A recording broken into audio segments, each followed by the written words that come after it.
The rain was falling hard against the windows of the small downtown cafe when Daniel Carter looked at the final rejection letter in his hands. His fingers trembled as he folded the paper and slipped it into his worn jacket pocket. Not experienced enough. That was the 10th rejection in 3 months. Daniel stared at the cold cup of coffee in front of him and tried not to think about the rent due next week. Or the overdue electricity bill. Or the fact that his 7-year-old daughter Emma needed new shoes because the soles of hers were peeling off. Outside, expensive cars splashed through puddles while people hurried beneath umbrellas, too busy to notice the tired single father sitting alone by the window. But what hurt Daniel most wasn't losing jobs.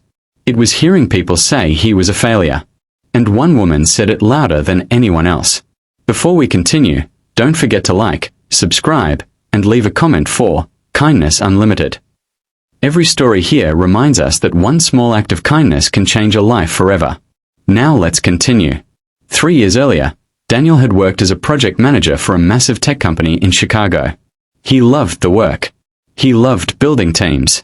He believed people mattered more than profits. But when his wife passed away after a sudden illness, everything changed. Daniel became both mother and father overnight. He started missing meetings because Emma got sick. He left work early for school events. He stopped working late nights. The company didn't care. One afternoon, the CEO, Victoria Hale, called him into her office. Victoria was famous in the business world. Smart, ruthless, powerful. She looked at Daniel across the glass desk with cold eyes. "You've become weak," she said flatly. Daniel sat silently. "You used to be ambitious. Now you're distracted." "My daughter needs me," Daniel replied quietly. Victoria leaned back in her chair. "This company isn't a daycare for broken people." A week later, Daniel lost his job. Those words haunted him for years. Broken people. Failures. Now, sitting alone in the cafe years later, Daniel checked his phone. No new messages. No job offers. Then the waitress approached his table. "You okay?" she asked gently. Daniel forced a smile. "Just a rough day."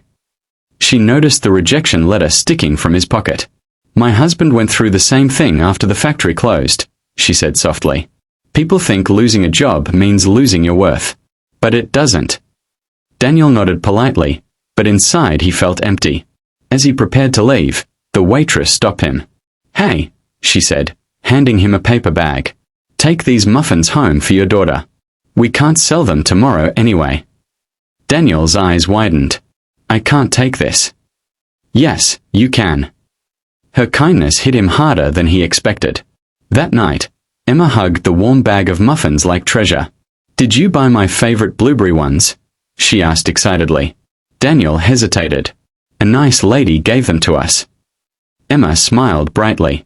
"Then we should thank her someday." Her words stayed in Daniel's mind all night. The next morning, instead of searching job websites, Daniel walked through his neighborhood and noticed something he had ignored before. Small empty stores. Closed businesses. People struggling. Single parents rushing to work. Older workers pushed aside because companies wanted younger employees. And suddenly, Daniel had an idea. What if people didn't need another giant corporation? What if they needed a second chance? A month later, Daniel rented an old abandoned grocery store with borrowed money and turned it into a tiny community workspace. It wasn't fancy. The paint peeled from the walls. The chairs didn't match. The internet barely worked. But Daniel opened the doors to people everyone else ignored. Single mothers. Older workers. Veterans. People with disabilities. Anyone who needed a fresh start. Most businesses laughed at him. One local newspaper even called the place a workplace for failures. When Victoria Hale heard about it during a business interview, she smirked.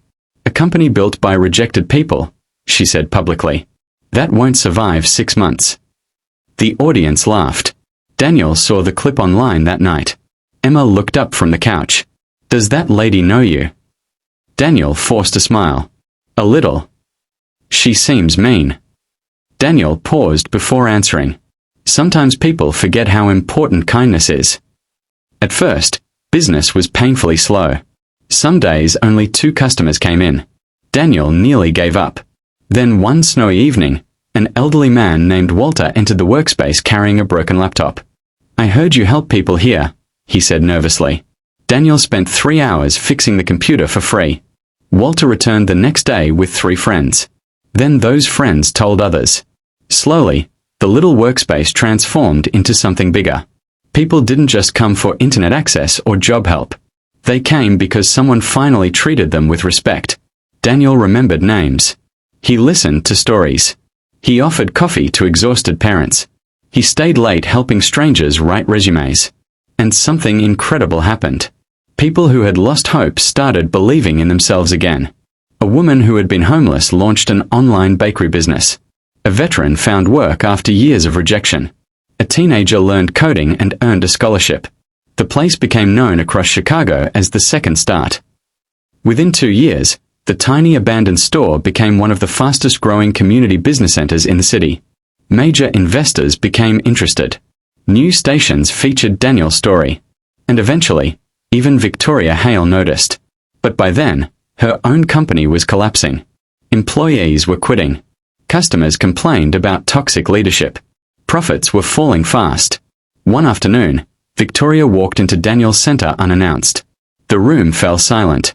Daniel looked up from helping a young mother with paperwork. For a moment, neither spoke. Victoria slowly looked around the busy room filled with people working, smiling, and helping one another. "This place," she whispered. "You built all this." Daniel nodded calmly. Victoria swallowed hard. "I was wrong about you." Daniel said nothing. Then Victoria quietly admitted something no one expected. "My company is failing." For the first time in her life, she looked small. Not powerful. Not confident. Just tired. "I thought strength meant pushing people harder," she said softly. "But you built something stronger with kindness."